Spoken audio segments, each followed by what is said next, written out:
Okay, so there's a bunch of different ways you can look at it. We were looking at it just, I guess, you're starting in on the C sharp, that red house note or the Jimmy Page note, and basing a mode off of it, the C sharp locrian mode. You know, we're playing that over the A7. But of course, you could play a lydian over it.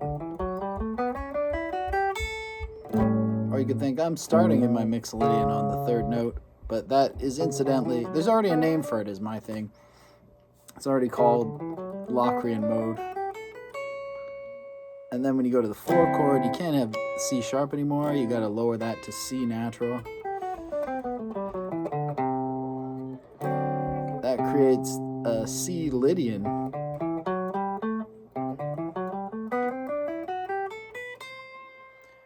And then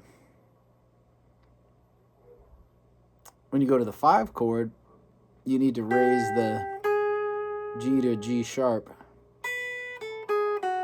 I'm hitting that note just because that's in the 5 chord. But you could even take it from the 13.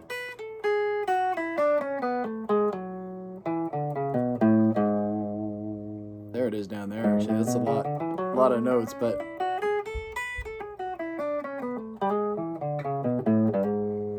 and that's actually, if we play it, if we kind of focus it around that, you can think of that as a G sharp locrian or locrian.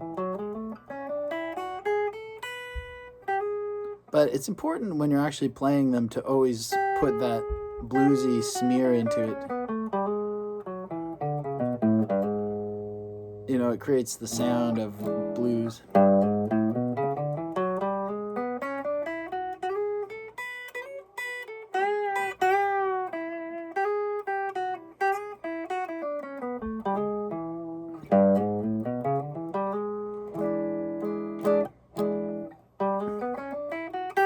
Probably a good idea this week to really practice on your 5 chord. If you feel like that's your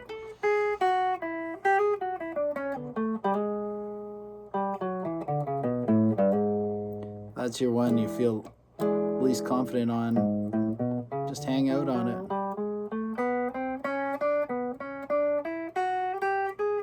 And the thing is, in the lesson you observed there is a chromaticism that always happens around those changing notes. You know, G to G sharp gives you this.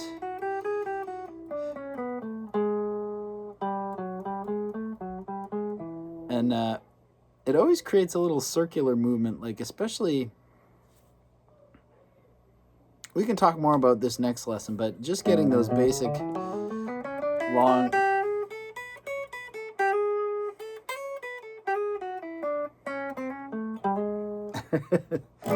So there I was actually smearing the C, like all those blues notes, you know, C sharp to C, you want to smear G to G sharp, and even over the D you can smear the F to F sharp, and that'll sound good.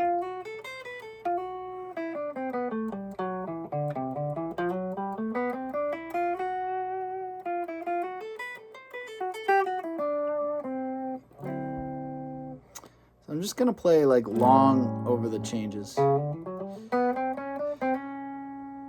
And see there, like when you run into those, it's like too many notes, too many men on the field, too many players on the field. There's a tendency to resolve to that C to C sharp thing. So rather than...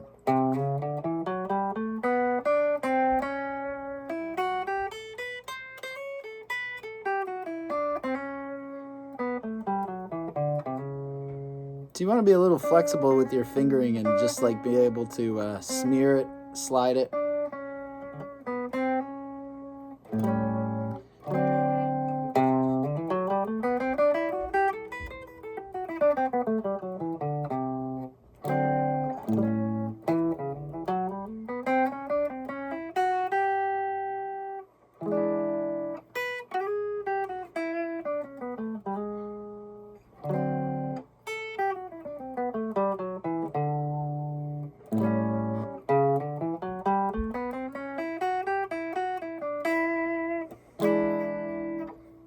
once the turnaround, you want to end on some kind of E. I'll try to play them as pure modes without that smearing, just to...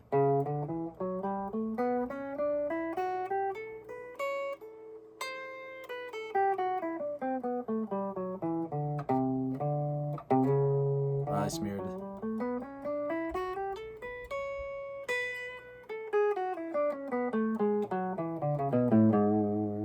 Man, I want to expand it down here.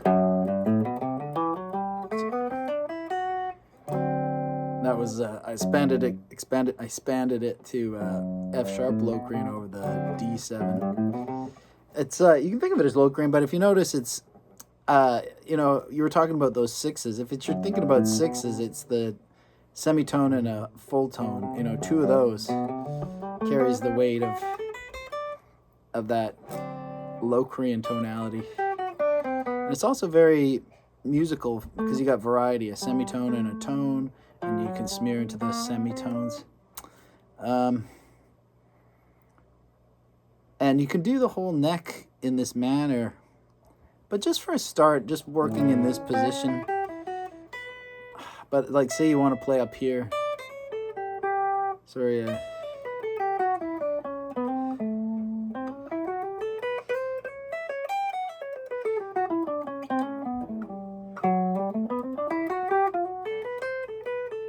That lines up with that favorite B.B. King position.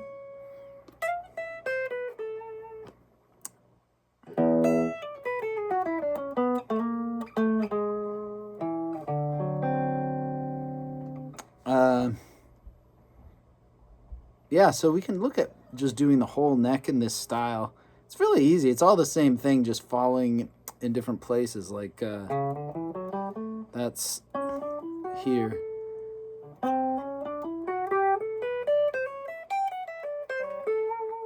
Same bunch of notes.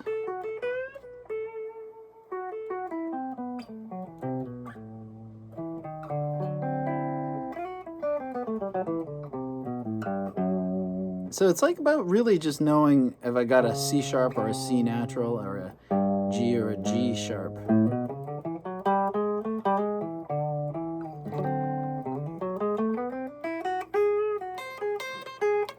And you can sometimes have a C natural and a G sharp to create that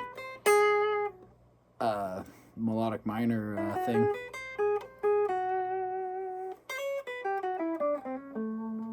And it's got a real kind of Dixieland sound to it.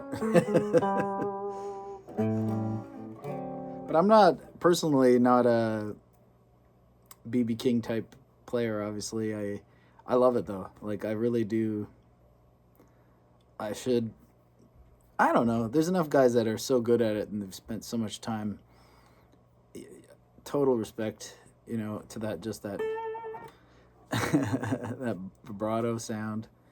So, but this is more just because you can use this for all kinds of music, country music, and for that kind of rock music. I just use it for everything, and it's all because blues is at the foundation of rock, country, all the American type based genre. That would be like I feel like the big innovation of American music is using an A7 for an A and a D7 for a D, and you can imply it even if someone's playing just plain old A. You can imply that seventh.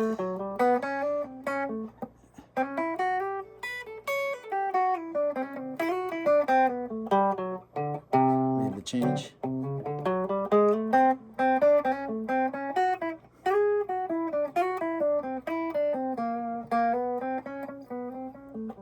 I tried to do a whole tone thing.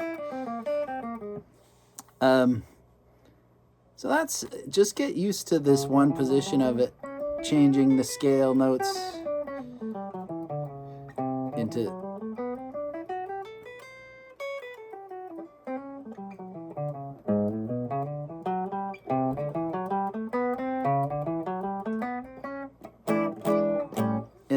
just C sharp to C, G to G sharp, and spend extra time on your E7 if you feel like, because you don't,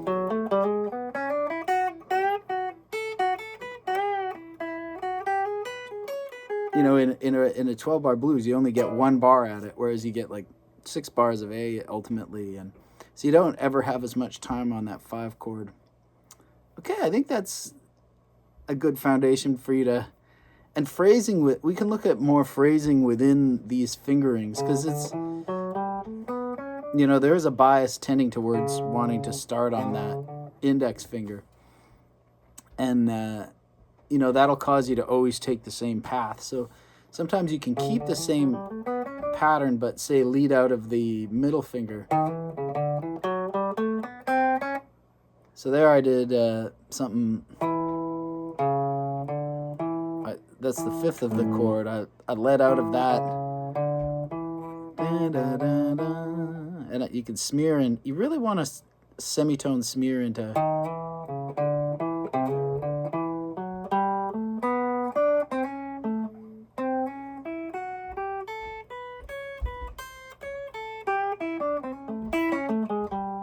Put an arpeggio in there. Anyway, we'll look at more phrasing stuff, because yeah, you don't always want to be like, or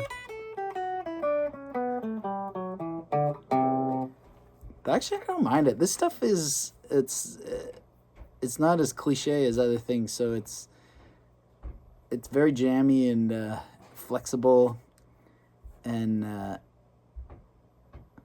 so yeah, like even thinking all locrians.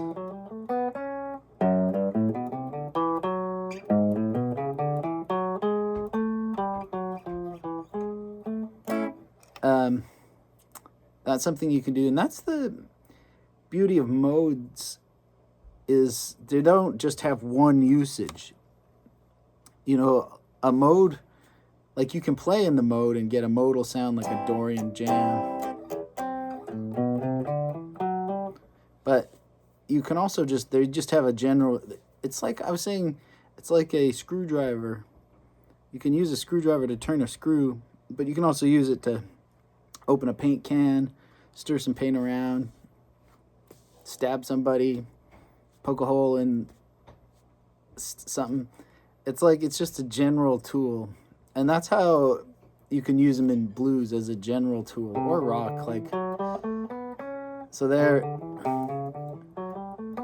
So yeah, get the patterns down, and then really, you don't need to play them straight unless you're playing like some Grateful Dead type music. It has kind of a,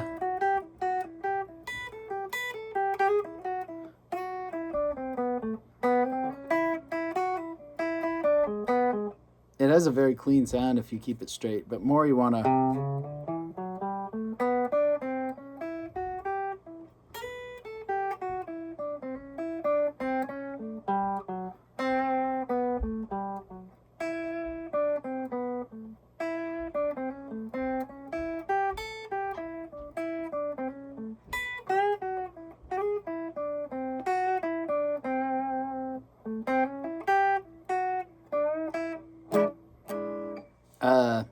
Yeah, the more you can smear it, it's more correct to the genre, I think. Okay.